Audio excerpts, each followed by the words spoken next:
Hello everyone, आज हम पढ़ेंगे law of demand. Law of demand states that other things remaining constant, there is a inverse relationship between quantity demanded and on price of the commodity. Law of demand कहता है कि price में और demand में inverse relationship होगी। Inverse का मतलब एक निगेटिव रिलेशनशिप होगी, मतलब अगर किसी चीज़ का प्राइस बढ़ेगा तो उसकी डिमांड कम हो जाएगी, वहीं अगर किसी चीज़ का प्राइस कम हो जाएगा तो उसकी डिमांड बढ़ जाएगी।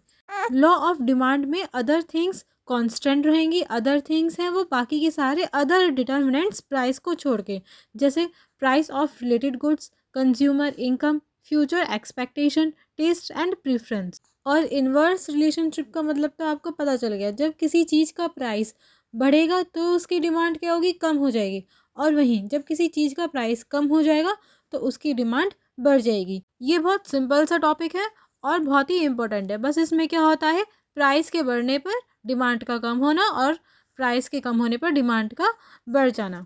इस टेबल में जैसे जैसे प्राइस बढ़ रहा है वैसे वैसे क्वांटिटी डिमांडेड कम होती जा रही है, जो शो कर रही है प्राइस और डिमांड में निगेटिव रिलेशनशिप को। और इस डिमांड टेबल से हमने डिमांड कर्व को बनाया है, जिसमें हम देखते हैं डी हमारी डिमांड कर्व है जो जा रही है लेफ़्ट टू राइट डाउनवर्ड। हमेशा जो डिमांड कर्व होगी वो लेफ़्ट टू राइट डाउनवर्ड ही जाएगी, क्योंकि वो निगेटिव रिलेशनशिप शो करती है प्राइस में और डिमांड में। नेक्स्ट हम लॉ ऑफ डिमांड के अजम्पशंस को देखेंगे। अजम्पशन का मीनिंग होता है मान्यता। जब भी हम लॉ ऑफ डिमांड पढ़ेंगे तब हमें इन पॉइंट्स को कांस्टेंट मानना होगा। फर्स्ट पॉइंट है टेस्ट एंड प्रेफरेंस। कंज्यूमर के टेस्ट एंड प्रेफरेंस में कोई भी चेंज नहीं आएगा। सेकंड है इनकम। कंज्यूमर की इनकम में भी कोई चेंज नहीं आएगा। थर्ड है प्राइस ऑफ रिलेटेड गुड के प्राइस में भी कोई चेंज नहीं आएगा। फोर्थ है एक्सपेक्टेशन। फ्यूचर में किसी चीज़ की कमी भी नहीं होगी। ये अजम्पशंस हो गए। तो हम इसके एक्सेप्शन देखेंगे। एक्सेप्शन का मतलब होता है वो चीज़ें जहाँ पर लॉ ऑफ डिमांड काम नहीं करता। लॉ ऑफ डिमांड में हमने पढ़ा था कि अगर प्राइस बढ़ जाएगा तो डिमांड क्या होगी, कम हो जाएगी। वहीं अगर प्राइस किसी चीज़ का कम हो जाएगा तो डिमांड क्या होगी, बढ़ जाएगी। लेकिन कुछ चीज़ों पर ये अप्लाई नहीं होता, जैसे articles of distinction. Articles of distinction ऐसे गुड्स होते हैं जिनकी डिमांड इसलिए होती है क्योंकि उनके प्राइस हाई होते हैं। अगर इन आर्टिकल्स के प्राइस कम होते हैं तब इनकी डिमांड भी क्या होगी, कम ही हो जाएगी। इन आर्टिकल्स की डिमांड ज़्यादातर अमीर लोगों के द्वारा की जाती है, जैसे luxury cars and diamond. In luxury goods के प्राइस हाई होने पर अमीर लोग इनकी डिमांड भी बढ़ा देते हैं। यहाँ पर लॉ ऑफ डिमांड काम नहीं करता।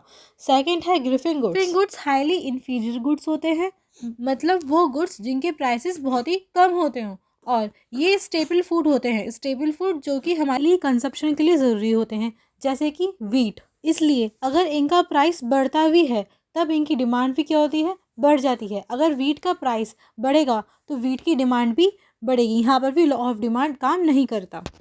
थर्ड है इरेशनल जजमेंट।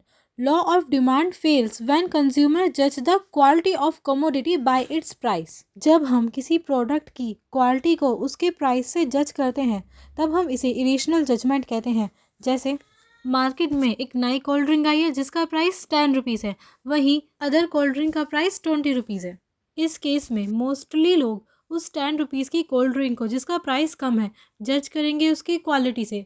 मोस्टली लोग सोचेंगे अरे इसका प्राइस तो कम है, ज़रूर इसकी क्वालिटी भी अच्छी नहीं होगी।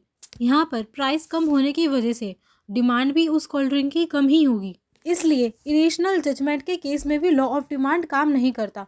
प्राइस के कम होने पे हम चीज़ों की डिमांड को भी कम कर देते हैं। अब हम मिलते हैं नेक्स्ट वीडियो पे, जो होगी movement along a demand curve and shift in demand curve के ऊपर। Thank you for watching.